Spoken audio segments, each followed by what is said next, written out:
যখন আমরা জুলাই আন্দোলন করি তখন তারেক রহমান ছিলেন বাইরে 17 বছর লন্ডন উনি বসে বসে আমাদের আন্দোলন দেখতেছে। আমরা রক্ত ঝরছি, আমরা কষ্ট করছি, আমরা নিজের হাতে ভাই ভাই বোনদের লাশ ধরছি, আমরা নিজেরা গুলির আওয়াজ টিয়ার শেল খেয়ে খেয়ে একটা মাস, এই 31টা মাস জুলাই আন্দোলনের পর 36 দিন আমরা এই আন্দোলনটাকে চালাইছি। আমাদের কোনো রাজনৈতিক দল হেল্প করে নাই। এখন বলতে পারেন বিএনপি, আরে ভাই আপনাদের এই আন্দোলনের মাধ্যমে মাঝেই তো ফখরুল উদ্দিন সাহেব উনি নিজে এসে বলছে যে আন্দোলনের সাথে বিএনপি কোনোভাবেই জড়িত না। এই ভিডিওকে আমরা দেখাবো এখন, আমাদের কাছে সব ভিডিও আছে ভাই, আমাদের কাছে সব প্রমাণ আছে, প্রমাণ ছাড়া আমরা কোনো রকম কোনো ব্লেম কাউকে দিই না।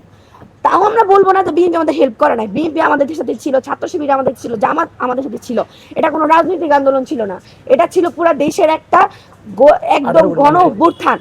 এটা কোনো রকম কোনো রাজনৈতিক দল না। এবং এইখানে শেখ হাসিনা নিজের প্রথমটা ডেকে আনছে, কারণ শেখ হাসিনা তখনও বুঝতে পারে না। শেখ হাসিনা মনে করছিল যখন নাহিদ ভাইদেরকে নিয়ে ডিবি অফিসে আটকায় রাখছিল, মনে করছিল ওদেরকে বারবার ফোর্স করে জানতে চাইছিল যে তোমাদের এই আন্দোলনের মেন অফ পয়েন্টটা কোথায়, মেন অফ পয়েন্টটা কে, হেড মাথাটা কে, এমন কত টাকার দ্বারা তোমরা এই আন্দোলনটা চালিত করতেছো। এটা বুঝতে যখন তারা মানে এই পয়েন্টটাকে ধরতে এত দেরি হয়ে গেছে যে এই তখন তার পতনের সময় চলে আসছে। সে তো নিজেও সকালবেলা জানতো না যে এটা দুপুরবেলা চলে যেতে হবে। আমি আমার বক্তব্য বেশি বড় করব না। আমি গণভোট নিয়ে একটা কথা বলতে চাই যে স্বরাষ্ট্রমন্ত্রী যদি গণভোট নিয়ে এত মাথা ব্যথা থাকে, সংবিধান নিয়ে এত মাথা ব্যথা থাকে, আপনি সংবিধান মন্ত্রী হয়ে যান, আমরা প্রস্তাব করি।